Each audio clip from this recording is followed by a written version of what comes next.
Okay so good afternoon dear students. और आज का हमारा टॉपिक है pair of linear equations in two variables. So आज हम पढ़ने वाले हैं कि पेयर ऑफ लीनियर इक्वेशंस क्या होते हैं और वो अगर दो वेरिएबल में है तो सबसे पहले हमारा क्वेश्चन आएगा कि दो वेरिएबल क्या होते हैं। हमें पता है लीनियर इक्वेशन का मतलब क्या होता है कि ऐसी इक्वेशन अगर हम इसको ग्राफ पे ड्रॉ करेंगे तो वो हमेशा एक स्ट्रेट लाइन आएगी। कैसी लाइन आएगी? हमेशा एक स्ट्रेट लाइन आएगी, मतलब कि एक ऐसी लाइन आएगी, या तो ऐसे होगी या ऐसे होगी, ऐसे होगी, ऐसे होगी, but it will be a straight line always. तो ये हमारा हो गया लीनियर इक्वेशन। ठीक है, अब आता है टू वेरिएबल का मतलब क्या होता है कि जिसके अंदर हम दो वेरिएबल का इस्तेमाल करेंगे।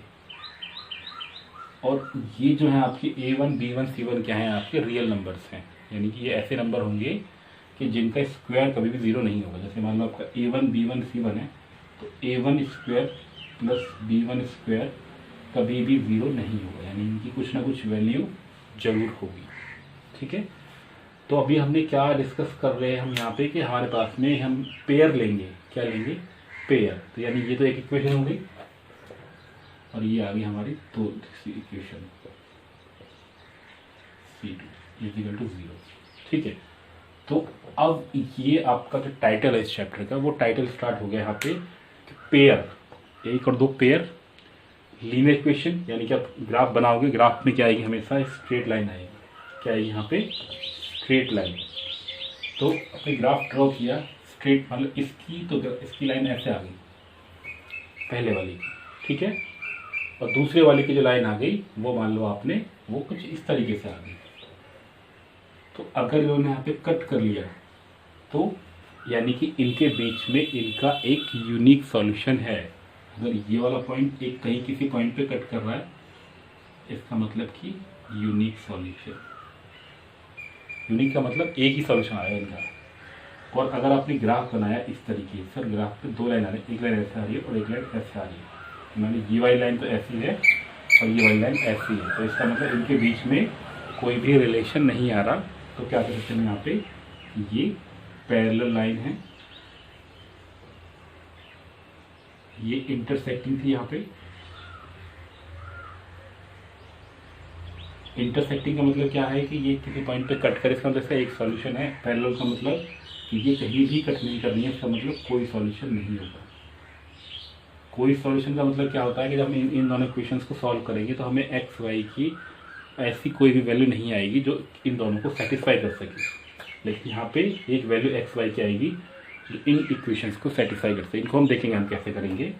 और तीसरा पॉइंट क्या होगा कि अगर वो कोइंसाइड कर रही है, यानी ये वाला पॉइंट इस तरीके से हम मान सकते हैं ये एक लाइन है और इसी के ऊपर दूसरी लाइन भी आ रही है, यानी कि दोनों के दोनों जो है एक ही पॉइंट पे आ रहे हैं, तो इसका हो जाएगा infinitely many solution. Infinite many solution. So मेरे हिसाब से आपको ये इसका बेसिक आइडिया आ गया होगा कि इस चैप्टर में हम क्या पढ़ने वाले हैं। इस चैप्टर में हम अब बेसिकली पढ़ने वाले हैं कि हम कैसे इनको सॉल्व करेंगे। इनकी दो तीन मेथड है, हम मेथड्स को पढ़ेंगे, बट वो आगे जाके हैं। तो पहले वाला चैप्टर जो एक्सरसाइज होगी उसमें से हम यहाँ पढ़ेंगे कि हम कैसे इक्वेशंस को बनाएंगे, कैसे इनको ग्राफिकली उनको सॉल्व करेंगे या ग्राफिकली कैसे उनको रिप्रेजेंट करेंगे। ठीक है, ये आइडिया आपने 9th में भी लिया होगा, लेकिन ये पॉइंट आपको बिल्कुल स्पेशली ध्यान में रखने पे, दिमाग में रखने हैं कि अगर कोई भी आपकी दो लाइन आपने बनाई ग्राफ में रिप्रेजेंट करी, ग्राफिकली रिप्रेजेंट करने पर अगर वो एक दूसरे को कट कर रही है, इसका मतलब क्या है कि वहाँ पे उनका एक सॉल्यूशन है एटलीस्ट, जो कि यूनिक सॉल्यूशन है। अगर वो पैरेलल आ रही है, इसका मतलब क्या है कि वो सीधी जा रही है, उनके बीच में कोई भी सॉल्यूशन उनका नहीं है। और अगर ये वाली आ रही है इनफाइनाइटली मैनी सॉल्यूशन, इसका मतलब क्या है कि वो एक दूसरे को कोइंसाइड कर रही है, यानी कि वो एक दूसरे के ऊपर है, यानी कि n नंबर ऑफ सॉल्यूशंस हो। ठीक है, तो चलिए बच्चों, ये तो हो गया इनका बेसिक आइडिया, और we can say the introduction of the pair of linear equations in one variable और द टू वेरिएबल। ठीक है, let's start the first exercise. तो ग्राफिकली भी हम इनको सॉल्व करेंगे, तो ये आपको ध्यान रखना है। ठीक है, चलिए, तो निकाल सकते हो आप अपनी एनसीईआरटी का फर्स्ट चैप्टर 3 का फर्स्ट एक्सरसाइज निकाल लो आप, और वहाँ पे आप पहले क्वेश्चन को देखो, पहला क्वेश्चन क्या है। ठीक, मैं भी निकालता हूँ यहाँ पे। तो पहला क्वेश्चन क्या है आपका? पहला क्वेश्चन, इसमें आपका पहला क्वेश्चन आ रहा है वो क्या है यहाँ पे कि क्या है यहाँ पे कि Aftab tales his daughter, Aftab ने अपनी डॉटर से कहा कि 7 years एगो, 7 साल पहले, I was 7 times as old you as you were then, यानी कि मैं तुम्हारी एज का 7 times था उस समय, then, and also 3 years from now, अब से 3 साल बाद में, I shall be 3 times as old you will be, और मैं तुमसे 3 गुना होऊंगा आज से 3 साल बाद में. Isn't this the interesting? Represent this situation algebraically and graphically. तो पहले हमें इनके लिए इक्वेशंस बनानी है. बहुत अच्छा क्वेश्चन है, एग्जाम के हिसाब से बहुत इंपॉर्टेंट भी है, और हमें इनको ग्राफिकली भी रिप्रेजेंट करना है. तो ग्राफिकली तो आप कर ही लोगे, ग्राफिकली तो करने को कुछ भी नहीं होगा, बट हम करते हैं इसको रिप्रेजेंट. तो इसको सबसे पहले हम मानते हैं कि let the Aftab age is x और let the daughter age is y. ठीक है. तो बच्चों अब ध्यान से समझना, ये कह रहा है कि 7 years फ्रॉम एगो, आज से 7 साल पहले. तो ये हमने लिख दिया x और ये हमने लिख दिया y. 7 साल पहले यानी कि 7 साल पहले क्या बोला इसने, आफ्ताब ने बोला कि भाई मेरी जो एज है वो उसकी डॉटर से कितनी है, आई वॉज 7 times ओल्ड एज. तो यानी कि इसकी जो एज है वो इसकी एज का 7 times है. ठीक है, यानी कि x - 7 इक्वल टू 7 - 49. ठीक है, पास में मारिए. तो कितना हो गया, x - 7y, और यहाँ पे क्या बन जाएगा, -7 + 49 इक्वल टू 0. x - 7y यहाँ जाएगा प्लस का 42. ये आ गई equation 1.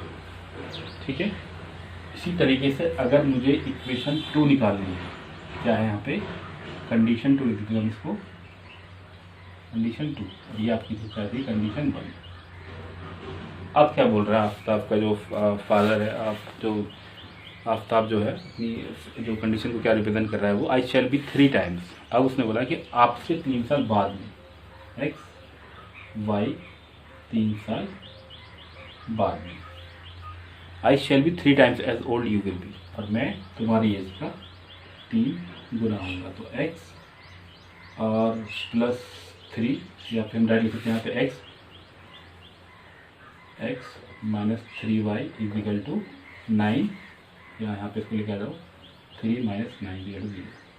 x - 3y - 6 equal to 0. ठीक है, तो इस तरीके से हमारे पास 2 इक्वेशन आ गई. तो ये तो हो गया आपका एल्जेब्रिकली, हमने इनको रिप्रेजेंट कर लिया. ठीक है, अब अगर हमें इनको ग्राफिकली रिप्रेजेंट करना हो, क्या करना हो, इनको ग्राफिकली रिप्रेजेंट करना हो, तो ग्राफिकली हम इनको रिप्रेजेंट कैसे करेंगे, एनी आइडिया? तो ग्राफिकली रिप्रेजेंट करने का मतलब क्या होगा कि हम इसके लिए एक टेबल बनाएंगे, जो आपने पढ़ा होगा पहले भी. हम एक टेबल बनाएंगे, वहाँ पे यहाँ पे लिखेंगे x की वैल्यू, यहाँ पे लिखेंगे y की वैल्यू. ऐसे हम यहाँ पे टेबल बनाएंगे, यहाँ पे लिखेंगे x की वैल्यू, यहाँ पे y की. ऊपर नीचे कैसे लिख सकते हो, कोई दिक्कत नहीं. इतना वाला पार्ट आपको ऊपर वाला हो गया होगा, तो लेट मी रब इट, मैं इसको रफ कर देता हूँ यहाँ पे, तो थोड़ा सा हमें साफ साफ दिखेगा और ईजी रहेगा हमें पढ़ने के लिए भी. ठीक है, तो अभी हम पढ़ रहे हैं इसमें आपकी एक्सरसाइज 3.1 का पहला क्वेश्चन हम यहाँ पर सॉल्व कर रहे हैं. ठीक है,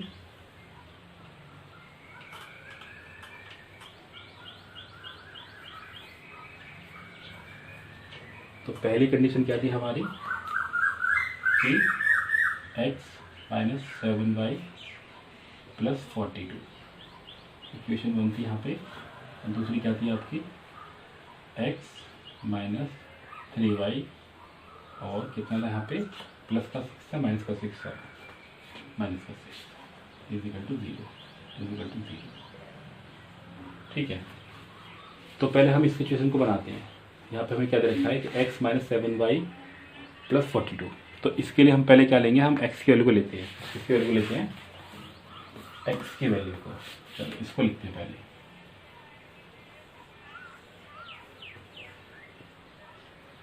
अगर हम यहाँ पे x की वैल्यू को क्या ले लें, 0 ले लें. क्या लेना, x की वैल्यू को 0। तो y की वैल्यू कितनी है, x की वैल्यू 0 कर दी तो y की वैल्यू कितनी आ जाएगी, इधर जाएगा, इधर जाकर कितना हो जाएगा 7y माइनस का 7y इक्वल टू माइनस का 42, यानी कितना आ जाएगा 7 5 जा और 7 6 जा 42। तो यहाँ पे 0 की वैल्यू पे कितना आ गया, तो x की वैल्यू 0 होगी तो यहाँ पे y की वैल्यू 6 आ गई। ठीक है, अब अगर हम यहाँ पे क्या रखें, x की वैल्यू को 7 रखते हैं, क्या रखते हैं x की वैल्यू को 7। ठीक है, तो y की वैल्यू कितनी जाएगी, ये आपका उधर जाएगा, इसको हम मैं दिखाता हूँ आपको कैसे करना है हमें इसको। ये x की वैल्यू 7 है माइनस का 7y और इसको हमने कर दिया माइनस का 42, तो माइनस का 7y की वैल्यू कितना हो गया, माइनस का 42 माइनस का 7 तो माइनस का 49, तो माइनस का 7y तो y की वैल्यू कितनी आ जाएगी आपकी, माइनस का 49 अपॉन माइनस का 7 बढ़ गया तो 7 आ गया।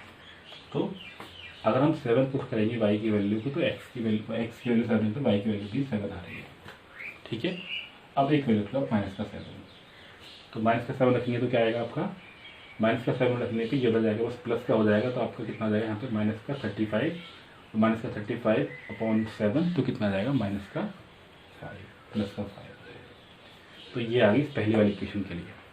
ठीक है, तो अब ये आ गई इसके लिए, तो इसका हम ग्राफ बनाते हैं। क्या बनाते हैं हम इसका ग्राफ बनाना बहुत ही आसान होगा आपका, x y 0 1 2 3 4 5 6 7 1 2 3 4 5 6 7 इस तरीके से लिखते हैं यहाँ पे। तो पहले हमारा 0 है, 0 पे कितना है 6, तो 0 1 2 3 4 5 6, तो पहला आपका यहाँ पे आ गया। ठीक है, दूसरा कितना 7 पे 7, तो 1 2 3 4 5 6 7 7 पे कितना आएगा 1 2 3 4 5 6 और यहाँ पर मान लो 7, तो 1 2 3 4 5 6 7 7 और 7 जरा यहाँ पे आ गया। अब आपका माइनस का 7, सो 1 2 3 4 5 6 7 यहाँ पे आ गया 7 माइनस का और प्लस का 5, तो कितना आएगा 1 2 3 4 5 ये आ गया। तो ये आपकी देखो ध्यान से देखो, आपकी स्ट्रेट लाइन आ गई ये वाली, इसको मिला लिया हमने इससे और ये हमारी लाइन बनी किसके लिए, इसके लिए x माइनस 7y प्लस 42। इसी तरीके से आप बना सकते हो दूसरी वाली के लिए भी, इसी तरीके से आप दूसरी वाली का भी आप टेबल बना सकते हो यहाँ पे। ठीक है, इसको लिख लेना, मैं इसको रख लेता हूँ यहाँ पे अभी। अब सिर्फ हमारे पास क्या रहेगा, हमें इसके लिए बनानी टेबल, x माइनस 3y के लिए टेबल बनानी है यहाँ पे। ये हमें नहीं रखनी चाहिए थी, पर चलो ठीक है, हम फिर से बना लेते हैं इसको इस तरीके से। आपको ये आइडिया तो पता ही है, सीधी लाइन जा रही है इसकी, x माइनस 7y प्लस का 42 0, ये वाली क्वेश्चन 1 2 3 4 5 6 7। अब यहाँ पे देखो, आपने मेरे यहाँ से अच्छा समझ में आ रहा है ना, अगर कोई दिक्कत आती है तो आप बता सकते हो सर कमेंट में जाके कि सर आप थोड़ा सा इस चीज़ को एक्सप्लेन कर दो, कोई पॉइंट अगर आपको इसमें नहीं आ रहा हो। ठीक है, तो यहाँ पे क्या है, हम सबसे पहले हम लेंगे x की वैल्यू। तो ध्यान रखना जब भी आप ग्राफ बनाने जाते हो तो हमेशा आपको 3 वैल्यू लेनी है, एक 0 एक नेगेटिव और एक पॉजिटिव। उससे क्या होगा, आपका जो ग्राफ होगा वो ऑलमोस्ट हर पार्ट को कवर कर लेगा, तो आपका जो वो बनना होगा वो इजीली बन जाएगा। ठीक है, चलिए तो सबसे पहले यहाँ पे x की वैल्यू लेते हैं। x की वैल्यू हम क्या ले लें, यहाँ पे पहले 0 ले लेंगे, तो y की कितनी जाएगी यहाँ पे, x की 0 तो y की कितनी जाएगी, जब चला गया तो प्लस का 6 तो यहाँ पर आएगा माइनस का 2, यानी कि 0 पे कितना है माइनस का 2, तो 0 और माइनस का 2 1 2 ये आ गया। ठीक है, अब आ रहा है आपका, हम लेते हैं यहाँ पे क्या लेंगे, तो अब हम लेते हैं यहाँ पे क्या प्लस का 3। ये देखो हम 3 को ले रहे हैं क्योंकि 3 के नंबर्स में आ रहे हैं, तो हमारे लिए कन्वीनियंट हो जाएगा इस तरीके से लेना। तो 3 लेंगे तो ये प्लस का 3 है, प्लस का 3 और ये प्लस माइनस का 6 तो कितना है माइनस का 3 इधर जाकर चला जाएगा, कितना आएगा प्लस का 3, तो y की वैल्यू कितनी रहेगी आपकी -1, तो 1 2 3 और -1 कर लो यहाँ। ठीक है, और अब आप लेते हैं यहाँ पे, आपको थोड़ी सी बड़ी वैल्यू ले लेते हैं तभी हम वहाँ तक पहुँच पाएंगे। हम यहाँ पे ले लेते हैं 6 ले लेते हैं 6, अब 6 लेंगे तो 6 है और माइनस का 6 हो गया तो 0, y की वैल्यू कितनी आएगी 0। ठीक है, तो 1 2 3 4 5 6। अब देखो, ध्यान से देखो आप, ये सारी की सारी वैल्यू इस तरीके से जा रही है, ये ऐसे जा रहा है, तो यानी कि ये कहीं ना कहीं जाके मीट करेंगे, और ये जहाँ पे जाके मीट करेंगे वही इसका पॉइंट ऑफ इंटरसेक्शन होगा, वही उसका सॉल्यूशन होगा। ठीक है, इस तरीके से हमने ये सवाल को एल्जेब्रिकली और ग्राफिकली दोनों तरीके से रिप्रेजेंट कर लिया। कोई भी डाउट हो आप पूछ सकते हो। ठीक है, चलिए सेकंड क्वेश्चन को देखते हैं। यहाँ पे अभी सेकंड क्वेश्चन में कोई भी नहीं हुआ है। सेकंड क्वेश्चन क्या कह रहा है यहाँ पे, वो कह रहा है the coach of cricket team by 3 ball and 3 bat and 6 ball. तो मैं सिर्फ इसकी आपको इक्वेशन बना के दिखा रहा हूँ यहाँ पे, आप क्वेश्चन को पढ़ते हो ध्यान से, अगर आपको कोई डाउट लगे तो पूछ लेना यहाँ पे।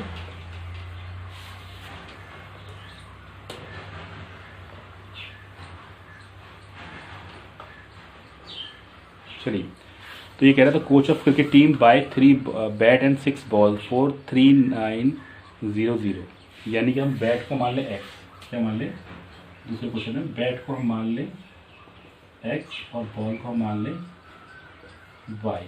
ठीक है, तो वो कह रहा है 3 बैट खरीदे तो 3x और बॉल कितनी खरीदी, 6 बॉल खरीदी 6y, मतलब कितना हो गया आपका 3990, इक्वेशन 1। इसी तरीके से आपका क्या है, लेटर अंदर she buy 3 more bat 3 more ball and same kind, और उसने बाद में जाके शी बाय अनदर बैट, उसने एक बैट खरीदा मतलब, और 3 मोर बॉल, उसने 3 बॉल और खरीदी। कितनी खरीदी वो, आपकी 1300 की।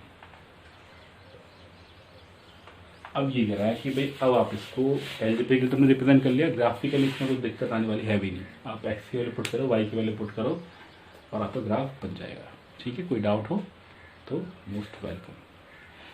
अब देखो अगला क्वेश्चन है आपका, the cost of 2 gram of apple and 1 kg of grape on a day were found to be 160। ठीक है, तो 2 kg एप्पल का जो कॉस्ट है उसको x मान लो आप वहाँ पे, मतलब एप्पल कॉस्ट को आप x मान लो और ग्रेप की कॉस्ट को आप क्या मान लो, y मान लो। तो 2 kg का मतलब हो जाएगा आपका, इसको मैं यहाँ पे लिखता हूँ इसकी इक्वेशन को। ठीक है, क्या मतलब हो जाएगा यहाँ पे कि तो आपका 2 kg, तो आपने एप्पल को मान लिया क्या, एप्पल को मान लिया आपने x, और आपने क्या मान लिया, ग्रेप्स को आपने मान लिया y।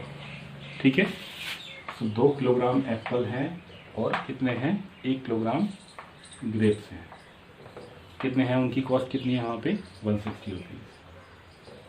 ओके,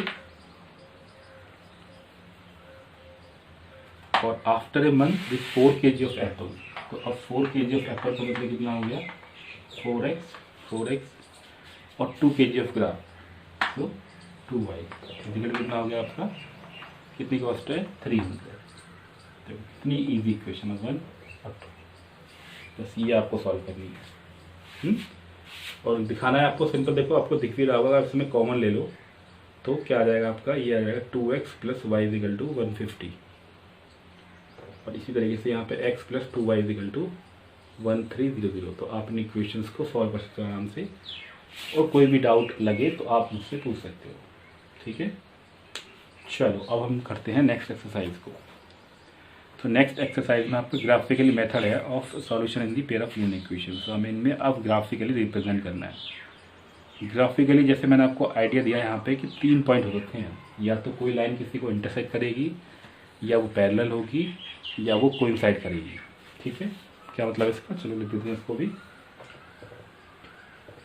अब हम मूव कर रहे हैं एक्सरसाइज 3.2 की तरफ। तो यहाँ पे आपके 3 पॉइंट आएंगे, और ये एक्सरसाइज तो बहुत ज़्यादा ईजी है, सिर्फ आपको जो वैल्यू हैं, ठीक है, सिर्फ आपको ये यहाँ पे 3 पॉइंट ध्यान रखने हैं कि अगर आपका जैसे a1x plus b1y plus c1 equal to 0 है, a2x plus b2y plus c2 is equal to 0 है, तो यहाँ पे आपकी 3 कंडीशन आएंगी। मैं 3 कंडीशन लिखता हूँ यहाँ पे, अगर a1 upon a2 is equal to b1 upon b2 बराबर नहीं है, ठीक है, अगर बराबर नहीं है तो यूनिक सॉल्यूशन होगा।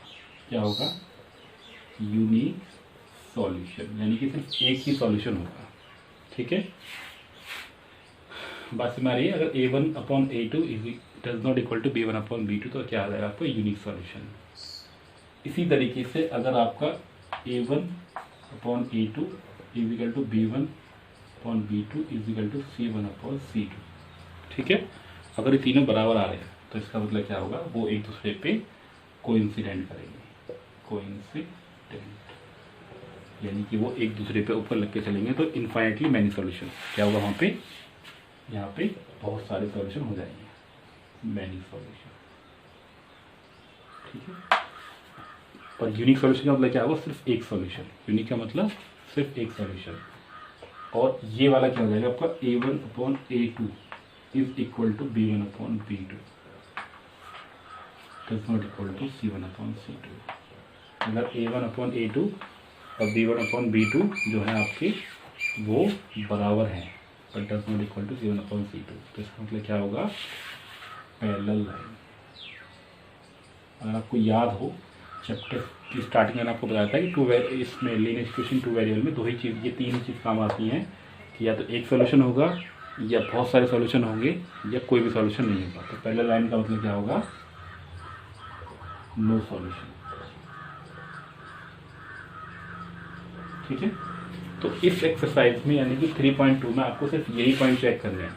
कैसे, इसका हम एग्जांपल लेते हैं। जैसे आपका 3x + 2y और +2 = 0, और यहाँ पे कितना आ गया आपका x प्लस क्या मान लिया हमने, y ले लिया, +5 = 0।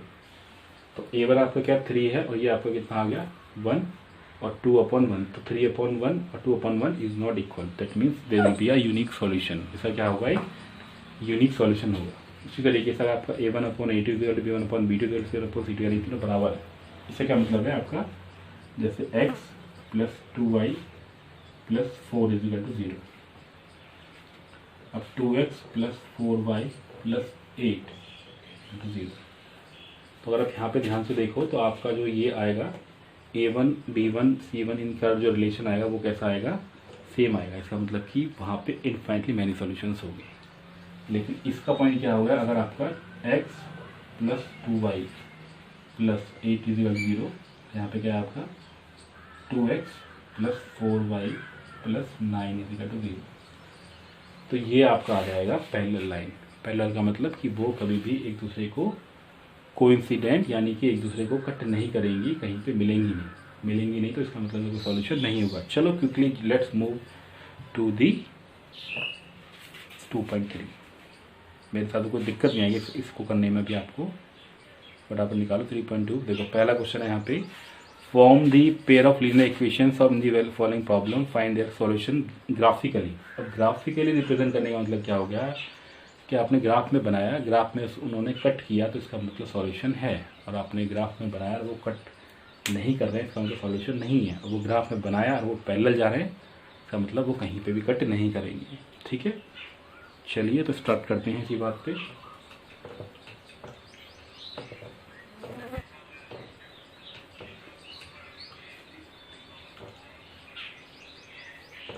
पहला क्वेश्चन पढ़ लेते हैं। 10 student of class 10 took part in mathematics quiz. 10 बच्चों ने पार्टिसिपेट किया मैथमेटिक्स क्विज के अंदर। If the student of girls is if the number of girls is 4 more than the number of boys. देखो ये अच्छा क्वेश्चन है कि number of girls is 4 than the number of boys. तो let the number of boys वो x हो गया, ठीक है, और late the number of girls वो y हो गया, है ना। क्योंकि हमें दो वेरिएबल में करना है, तो दो वेरिएबल में करने के लिए हमने दो वेरिएबल को एज्यूम कर लिया। तो पहली इक्वेशन क्या कह रही है, वो कह रहा है कि भाई जो गर्ल्स हैं, यानी कि जो गर्ल्स हैं according to question, first equation first condition हमारी क्या हो गई कि जो गर्ल्स हैं वो बॉयज से 4 एक्स्ट्रा हैं, ठीक है। तो if the number of girls is 4 more than the number of boys, तो हमारा क्या जाएगा यहाँ पे, इसको हम इधर लेंगे तो हमारा बन जाएगा x - y + 4 = 0, इक्वेशन 1। कोई दिक्कत नहीं है मेरे हिसाब से, बहुत ईजी है। Find the number of boys and the girls who took part in the quiz. तो पहले देखो एक तो कुछ नहीं वाली बन गई, एक तो आपको दे रखी है कि दोनों का सम जो है वो x प्लस वाई कितना है, वो 10 है। इसको डालेंगे तो x प्लस वाई माइनस 10 है 0। अब ये कह रहा है नंबर देयर सॉल्यूशन ग्राफिकली। तो सबसे पहले हमें ये चेक करना है कि x1 यानी कि अगर हम यहाँ पे देखें, देखो थोड़ा सा तुम्हें जो बच्चे थोड़ा सा मैथमेटिक्स को ज़्यादा अच्छे से देखते नहीं है, मतलब उनको इंटरेस्ट आता नहीं है, तो वो पूछ रहे हैं A1 B1 C1 कहाँ पे यहाँ पे।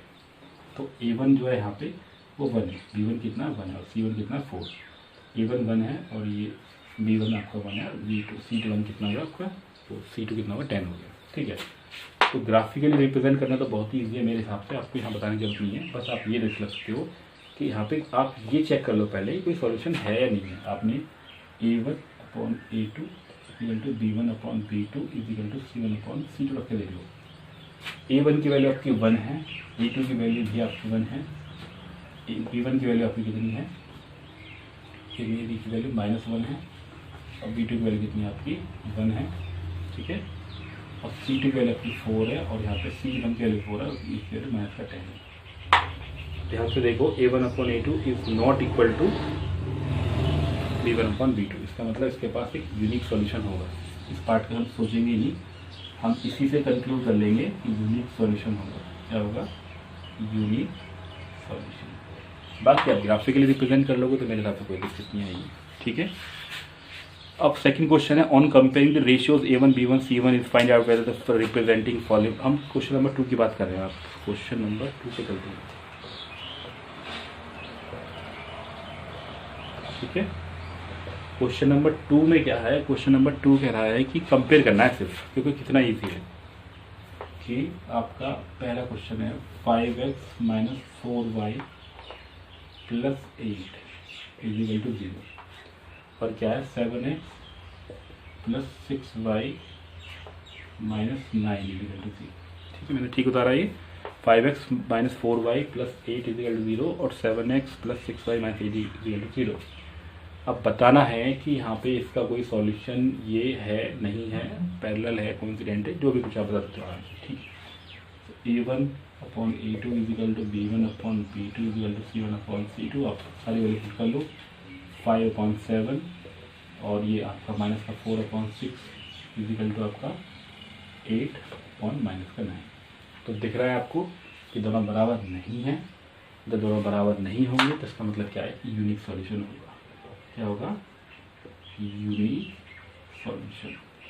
अगर तीनों बराबर आते तो इसका मतलब क्या, कोइंसिडेंट होते, यानी कि इनफाइनाइटली मैनी सॉल्यूशन होते। अगर ये दोनों बराबर आ रहे हैं और ये बराबर नहीं होता तो इसका मतलब क्या है कि वो पैरेलल लाइन होती है। ठीक है, कोई दिक्कत नहीं आएगी मेरे हिसाब से। क्वेश्चन नंबर 3 को देखो, on comparing the ratios A1 B1 B2 whether the following are consistent और इनकंसिस्टेंट। अब आपको बताना है कि ये आपका कंसिस्टेंट है या कंसिस्टेंट नहीं है। अब कंसिस्टेंट का मतलब है एक तरीके से हम कह सकते हैं कि वो उसका सॉल्यूशन है या नहीं है। ठीक है, चलो तो हम इसको एक बार देख लेते हैं। इस क्वेश्चन का मतलब क्या है यहाँ पे कि कंसिस्टेंट है। चलो बच्चों, तो अभी हम बात करते हैं कंसिस्टेंट वाले की। तो हमने क्या कहा था कि अगर उसका सॉल्यूशन है तो इसका मतलब वो कंसिस्टेंट है, इसका सॉल्यूशन नहीं है तो कंसिस्टेंट नहीं है। चलिए तो हम पहला क्वेश्चन देखते हैं इसके अंदर का, थर्ड क्वेश्चन का। ठीक है, तो थर्ड क्वेश्चन का पहला क्वेश्चन क्या है आपका, इसमें आपका 2x + 5y = 5। क्या है आपका क्वेश्चन, 2x, ठीक है, आपका 3x + 2y = 5 और आपका क्या है 2x - 3y = 7 1 2। दिख रहा है हमें यहाँ पे कि 3x + 2y है। इसका मतलब कि A1/A2 = B1/B2 = C1/C2। तो A1 कितना आपका 3/2 और 2/-3, तो बराबर नहीं है। इसका मतलब क्या होगा कि यूनिक सॉल्यूशन होगा। क्या होगा, यूनिक सॉल्यूशन। अब यूनिक सॉल्यूशन का मतलब क्या हो जाएगा कि ये कंसिस्टेंट है। अगर किसी भी, जैसे मैंने आपको पहले बताया कि अगर किसी का सॉल्यूशन आ रहा है, चाहे उसका इन्फाइनिटली मैनी सॉल्यूशंस हो, चाहे उसका एक सॉल्यूशन हो, वो कहलाएगा आपका कंसिस्टेंट। और अगर उसका सॉल्यूशन नहीं आ रहा तो दैट विल बी इनकंसिस्टेंट। ठीक है, क्वेश्चन नंबर 4 में बिल्कुल यही है क्वेश्चन नंबर 4 में भी आपका कुछ ऐसा ही पूछ रहा है वो। क्या पूछ रहा है क्वेश्चन नंबर 4 में? एक second. Which are the following pair of the linear equation are consistent inconsistent if consistent obtain graphically.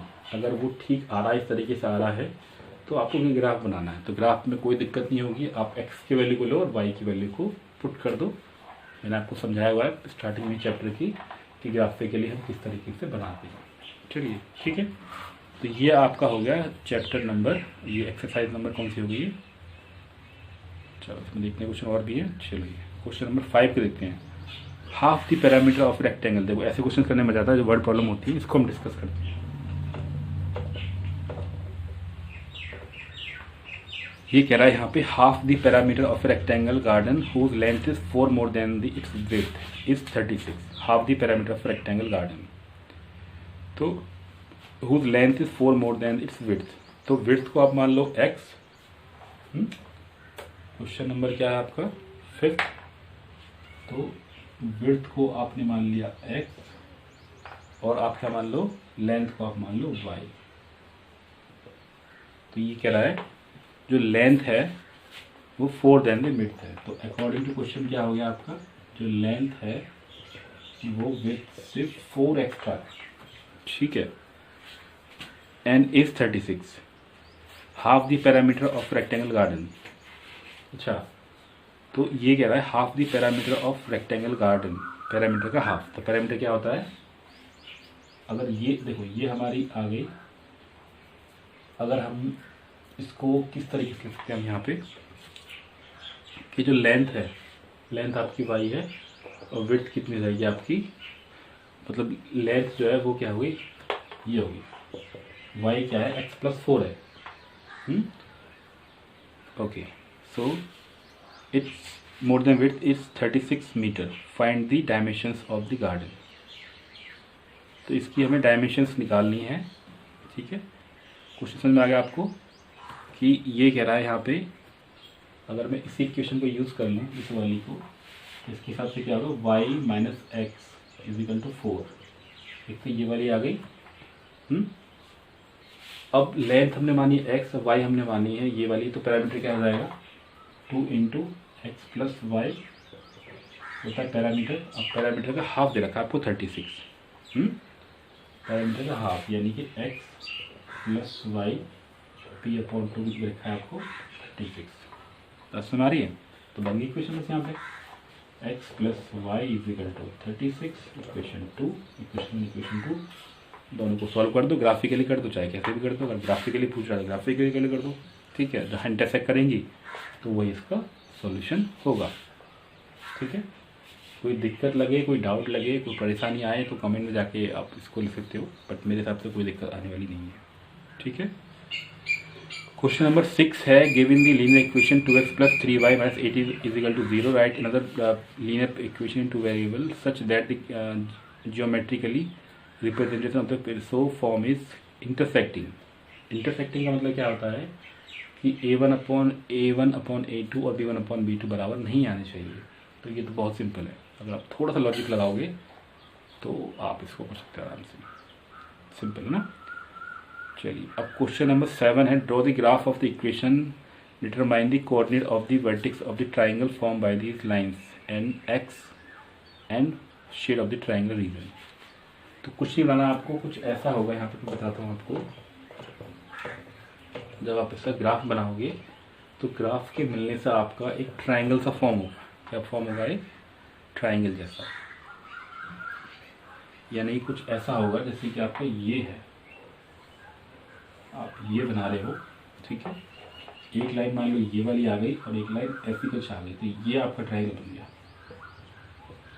इसकी बात कर रहा है और ये इसी कोऑर्डिनेट की बात कर रहा हो कि भाई इसका एरिया ये वाला, ये और ये वर्टेक्स क्या होगी, तो ये वर्टेक्स आप इसके आराम से निकाल सकते हो, ठीक है। आप ट्राई करना इस क्वेश्चन को, अगर दिक्कत लगे तो we will do it.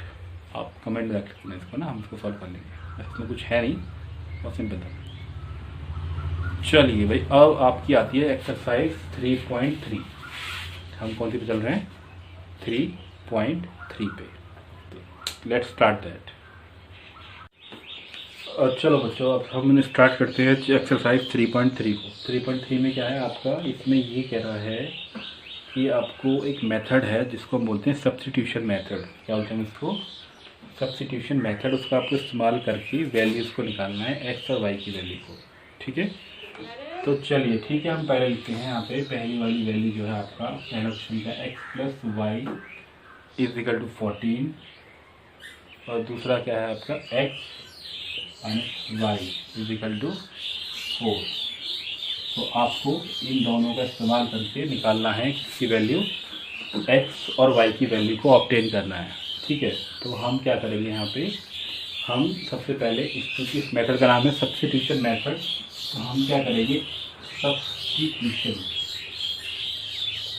Method का हम इस्तेमाल करेंगे। सब्स्टिट्यूशन मेथड का मतलब क्या हो जाएगा कि हम किसी एक इक्वेशन में से एक्स या वाई की वैल्यू को उठा के दूसरी वाली इक्वेशन में पुट करेंगे। क्या करेंगे हम यहाँ पे कि किसी एक इक्वेशन में से एक्स वाई की वैल्यू को उठा के दूसरी वाली में पुट करेंगे। कैसे करेंगे, लेट्स सी। कि अगर आप इक्वेशन 1 को लिख सकते हो x is equal to 14 minus y, लिख सकते हो आप इसको आराम से, कोई दिक्कत नहीं है। अब इस वैल्यू को उठा कर आपको सेकंड में पुट करना है। सो पुटिंग दिस वैल्यू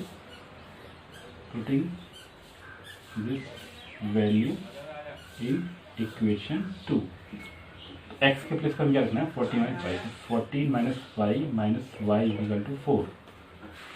तो क्या आ जाएगा आपको, 14 minus 2y is equal to 4। इसको मदद ले जाएंगे तो 2y इज इक्वल टू कितना आएगा, 14, 4 माइनस 14, तो कितना माइनस का 10, माइनस से माइनस कट हो गया, y की वैल्यू कितनी आ गई 10/2 यानी कि 5। इस तरीके से this method is called substitution method. इस मेथड को हम क्या बोलते हैं, सब्स्टिट्यूशन मेथड। एक बार फिर समझ लो क्या किया हमने, इस वाली इक्वेशन में से किसी एक वैल्यू को उठाया, लेट से हमने x को उठा लिया तो आ गया 40 माइनस वाई। अब इस वैल्यू को उठा के हमने कहाँ पुट कर दिया, सेकंड वाली इक्वेशन में पुट कर लिया, तो इससे आपका आ गया।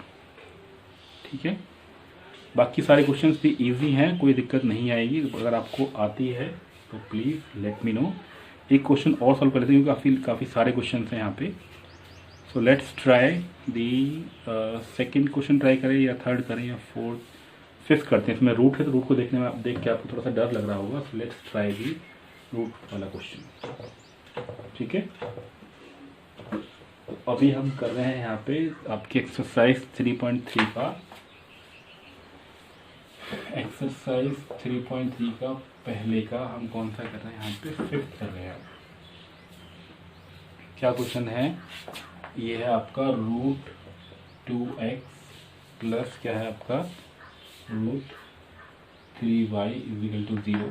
नीचे क्या है आपका रूट 3x और माइनस का root 8y is equal to 0। ठीक है, सो पहली बात तो ये है कि यहाँ पे आपका C1 C2 दोनों ही 0 हैं, तो इनका कोई सॉल्यूशन आने वाला नहीं है। ठीक है, ऑब्वियसली वो 0 ही आएंगे, पर स्टिल हम इनको ट्राई कर लेते हैं, लिख के कैसे करेंगे। ठीक है, तो पहली वाली इक्वेशन से हमने मान लो आपका इस इक्वेशन से क्या लिख दिया, रूट 2x इजिकल कितना आ गया रूट 3y।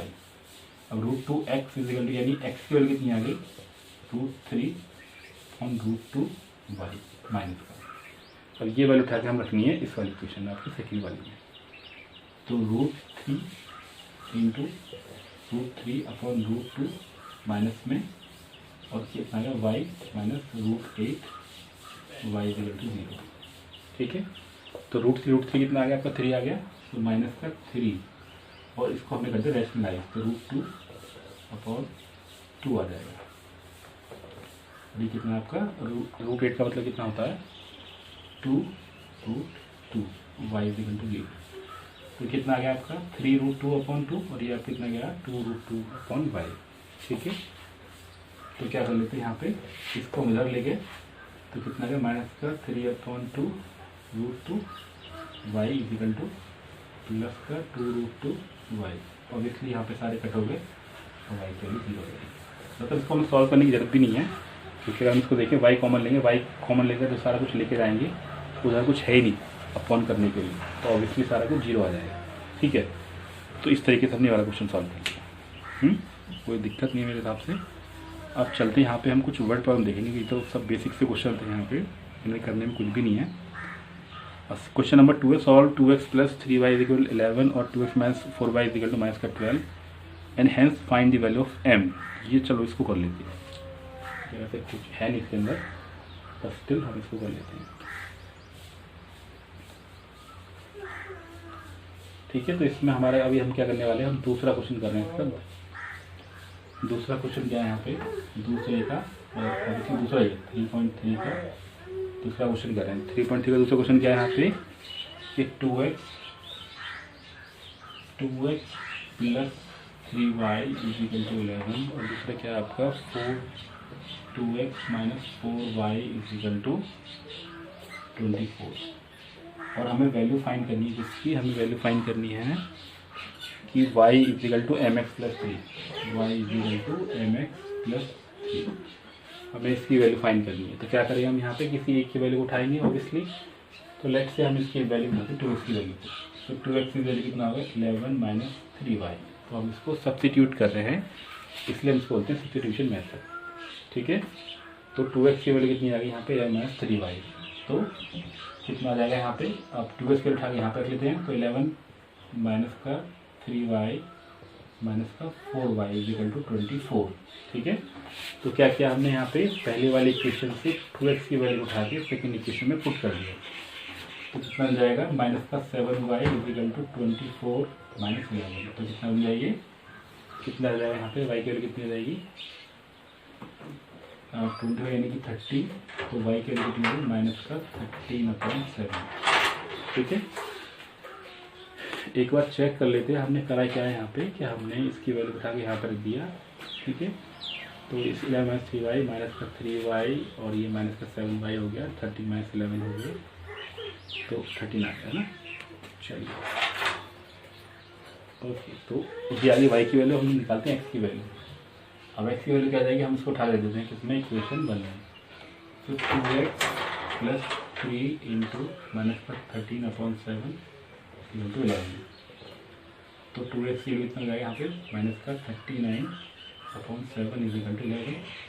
उधर लेके तो ये आ जाएगा इधर जाके माइनस 11 प्लस 39/7, तो कितना आ जाएगा, एल्सियम ले लेंगे तो 77 प्लस 39/7, 6 आ गया, 7 3 11 आ गया 7 11। तो एक्स की वैल्यू क्या जाएगी आपकी, एक्स की वैल्यू आ जाएगी 106/14। ठीक है, कितनी वैल्यू आ गई यहाँ पे आपकी 11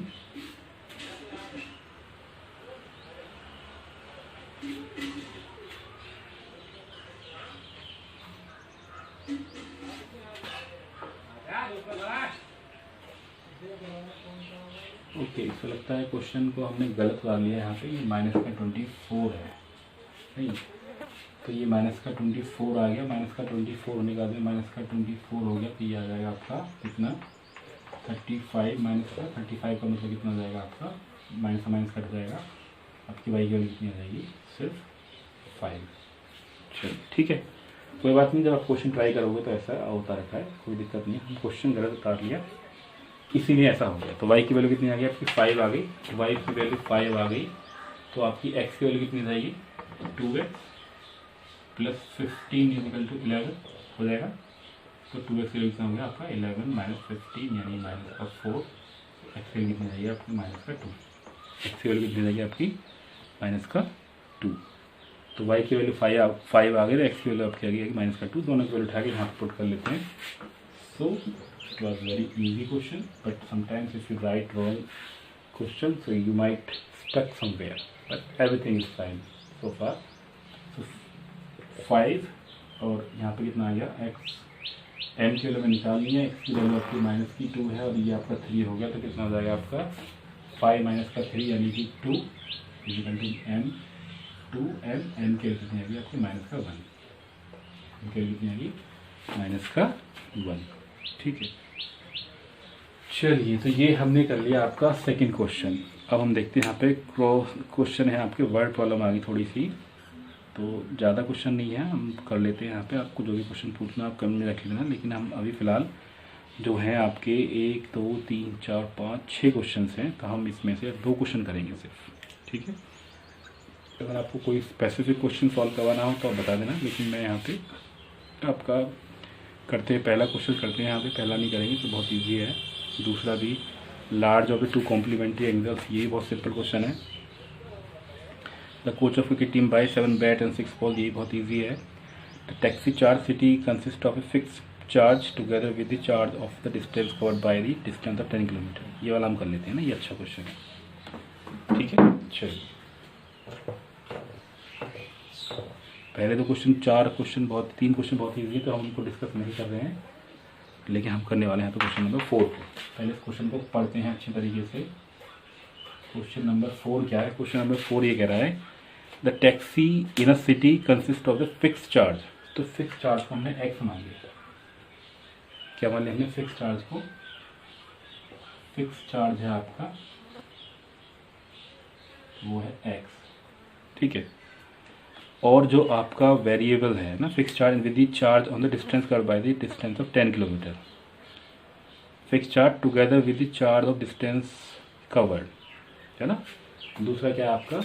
दूसरा चार्ज है आपका डिस्टेंस कवर्ड के लिए, डिस्टेंस कवर्ड।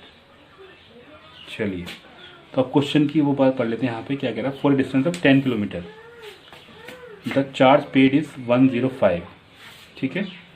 तो यानी कि x plus 10y is equal to 105। ये पहला क्वेश्चन आ गया, पहली क्वेश्चन आ गई। चार्ज पेड और and journey for a journey of 15 kilometre, तो चार्ज पेड इज 155, ठीक है।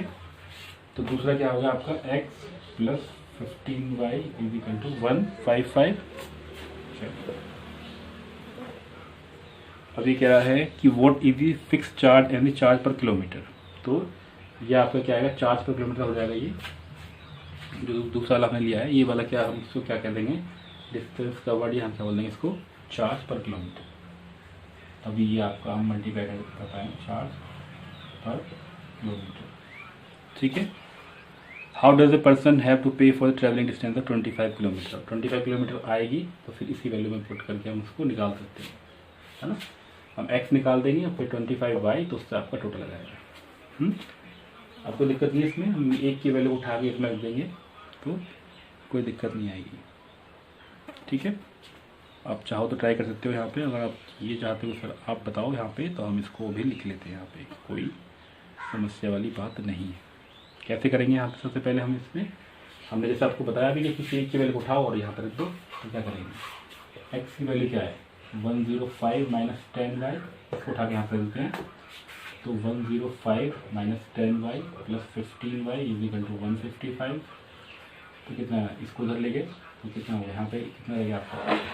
5y, और यहाँ पे कितना रहेगा आपका? 55 माइनस y यानी कि 50 रहेगा। तो y की वैल्यू कितनी आ गई? 10। y की वैल्यू कितनी आ गई? 10। जब y की 10 आई तो x की कितनी रहेगी? x की वैल्यू कितनी होगी? 105 माइनस 10y यानी कि आपका 105 यानी कितना? 100। तो 5 यानी x की वैल्यू आ गई आपकी 5 और y की कितनी आएगी? 10।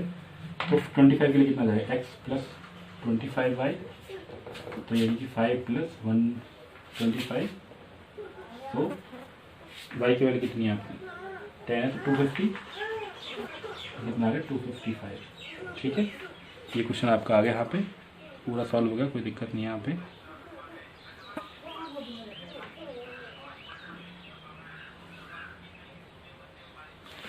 चलिए अब देखो, अब कोई क्वेश्चन अगर आपको लगता है इसमें से बताने लायक है, वरना फिर हम करते हैं नेक्स्ट एक्सरसाइज को। 5 years ago hence the age of Jacob will be 3 times his son.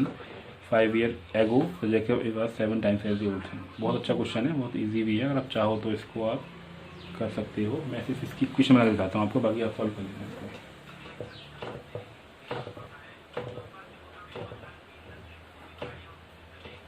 चलिए तो क्या कह रहा है ये क्वेश्चन? कह रहा है कि 5 years hence यानी आज से 5 साल बाद में the age of Jacob will be, तो जैकब की एज होगी वो 3 times of the his son. तो सन की एज को हमने मान लिया x, सन की एज को x, और जैकब की को क्या मान लिया हमने?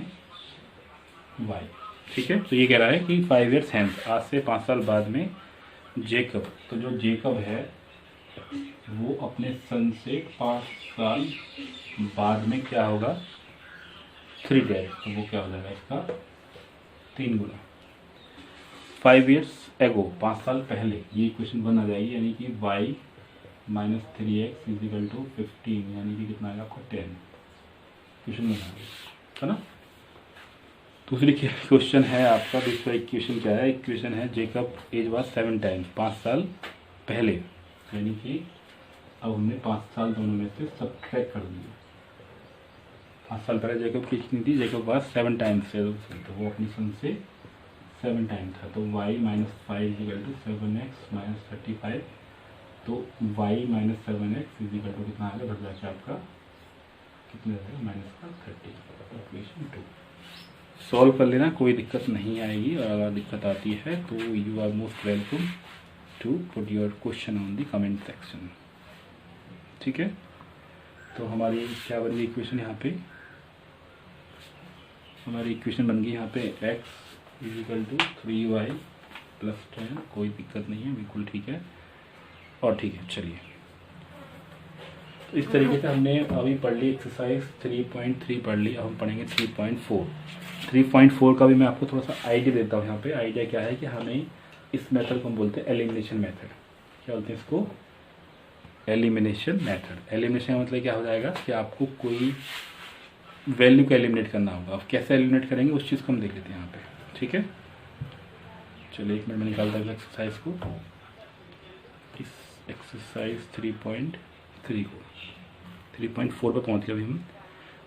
तो 4.3 में क्या कह रहा है कि solve the following pair of the linear equation by the elimination method and the substitution method. तो आपको एलिमिनेशन का इस्तेमाल भी करना है, सब्स्टिट्यूशन का भी करना है। तो क्योंकि आप एलिमिनेशन ऑलरेडी, आप सब्स्टिट्यूशन ऑलरेडी कर चुके हो, तो हम उसको नहीं करेंगे, we will do only the elimination. तो पहला क्वेश्चन क्या है आपका, ये बहुत ही ईजी है और ये फ्री के मार्क्स है, आप थोड़ा सा ध्यान दो इसको। x plus y equal to 5, और दूसरा क्या आपका 2x minus 3y equal to क्या है आपका 4। Equation 1, equation 2। तो क्या करना है हमें, अब इसको सॉल्व करना है पहली वाली इक्वेशन में। तो कैसे करेंगे पहली वाली इक्वेशन को सॉल्व, हमें इसमें एलिमिनेशन का मतलब क्या होगा कि हमें कोई भी एक वैल्यू को बराबर करना है, या तो हम x को बराबर कर लें या y को बराबर कर लें। फिर ध्यान से सुन लो कि हमें क्या करना है इसके अंदर, या तो हमें x को बराबर करना है या हमें y को बराबर करना है। तो लेट्स से हम इसमें x को y को बराबर कर लेते हैं, क्योंकि कट करना ईजी हो जाएगा। तो हम क्या करेंगे, मल्टीप्लाइंग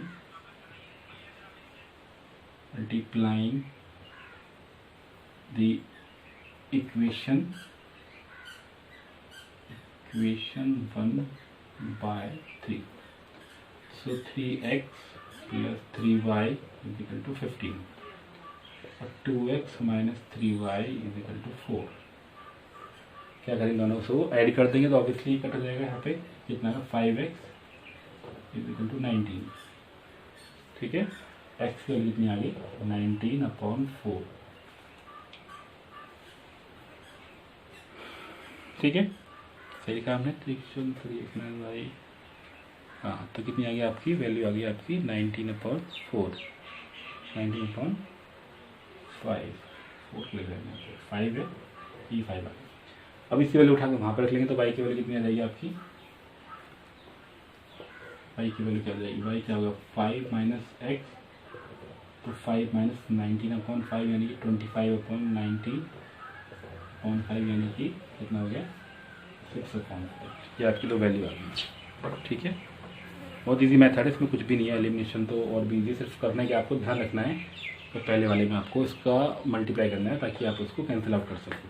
आप इसमें 2 भी कर सकते थे, 2 करोगे तो ये वाला पार्ट करना पड़ेगा, फिर आपको यहाँ पर माइनस करना पड़ेगा इसको, तब आप इसको सॉल्व करोगे। ईजी है ये भी, कोई दिक्कत नहीं है। ठीक है, चलो क्वेश्चन नंबर 2 पे आते हैं फटाफट से। Find from the pair of linear equation from the following problem find the solution if the exist by the elimination method. हमें एलिमिनेशन मेथड से क्वेश्चन को सॉल्व करना है। तो इसमें जो एज वाला क्वेश्चन है, यह हम करते हैं इसमें, किसको कर लेते हैं यहाँ पे, सम ऑफ 2 डिजिट। ये अच्छा क्वेश्चन रहता है यहाँ पे, इसको हम करते हैं थर्ड क्वेश्चन को।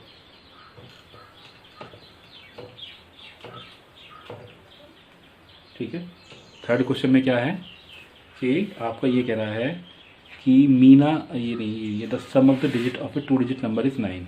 तो हमने क्या मान लिया जब भी हम ये डिजिट वाले क्वेश्चंस करते हैं तो सबसे पहले हम क्या मानते हैं, let the unit place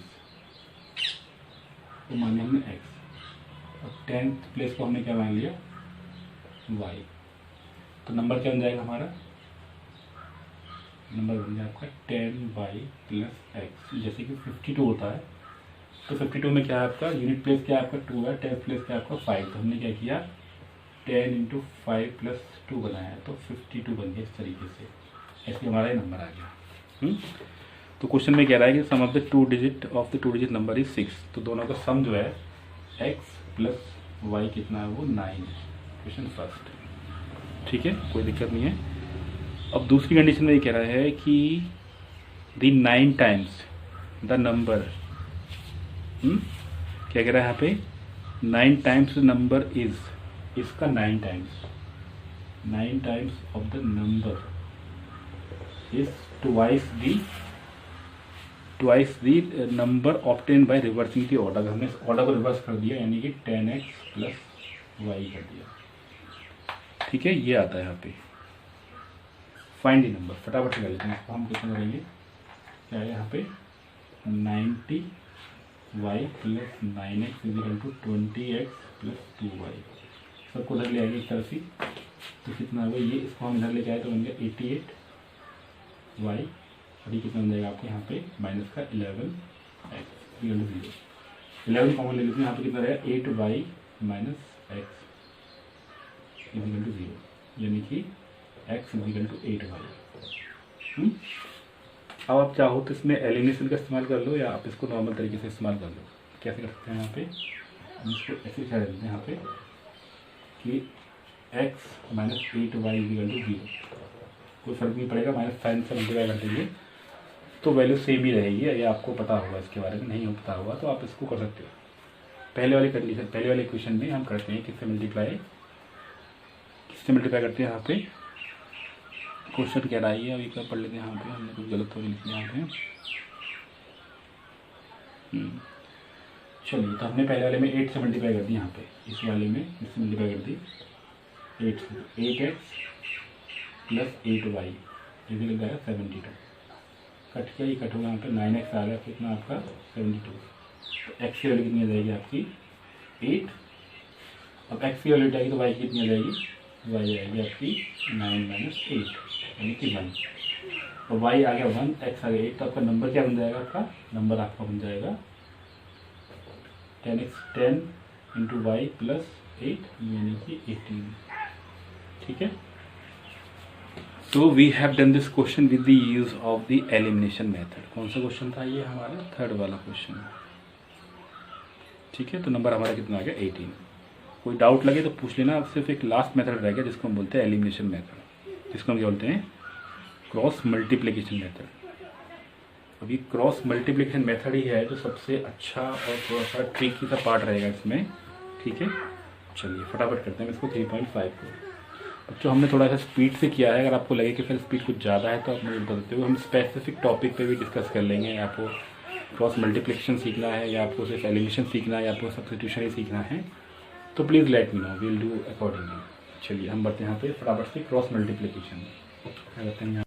okay, सो बच्चों अभी हम करने वाले हैं यहाँ पे आपका लास्ट जो एक्सरसाइज है ये है 3.5 और इसमें हमारा क्वेश्चंस को सॉल्व करना है हमें किसकी हेल्प से, क्रॉस मल्टीप्लिकेशन की हेल्प से। तो क्रॉस मल्टीप्लिकेशन का मतलब क्या होगा कि we are going to use this formula x upon b1 c2 minus b2 c1 equal to y upon c1 a2 minus a2 c1 और 1 upon a1 b2 minus a2 b1, ठीक है।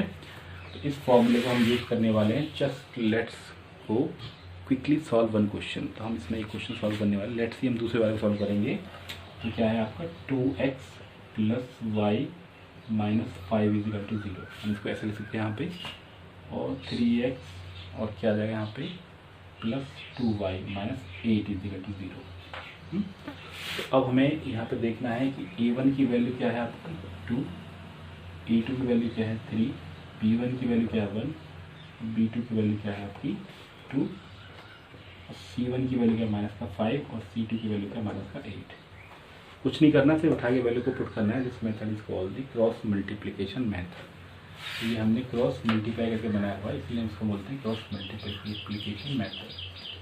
तो क्या है यहाँ पे x अपॉन क्या है b1c2, b1 का मतलब 1 और c2 का मतलब माइनस का 8 माइनस कितना हो जाएगा आपका, कितना है 2 इंटू माइनस का 5 y अपॉन कितना हो जाएगा आपका c1a2, तो c1 कितना है आपका, c1 है आपका माइनस का 5 इंटू a2 कितना है आपका 3 माइनस क्या हो जाएगा आपका a1c2, तो a1 कितना आपका 2 और c2 कितना है आपका माइनस का 8 और यहाँ पे 1 अपॉन क्या ले लेंगे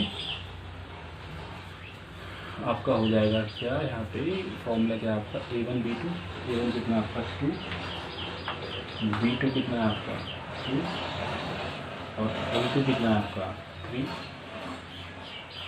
और b1 कितना आपका, क्योंकि लेट्स गेट द आंसर। यहाँ पे कितना आएगा माइनस का 8 और 10 और प्लस यहाँ पे कितना रहेगा, क्या था आपका b1, b1 की वैल्यू कितनी है आपकी 1,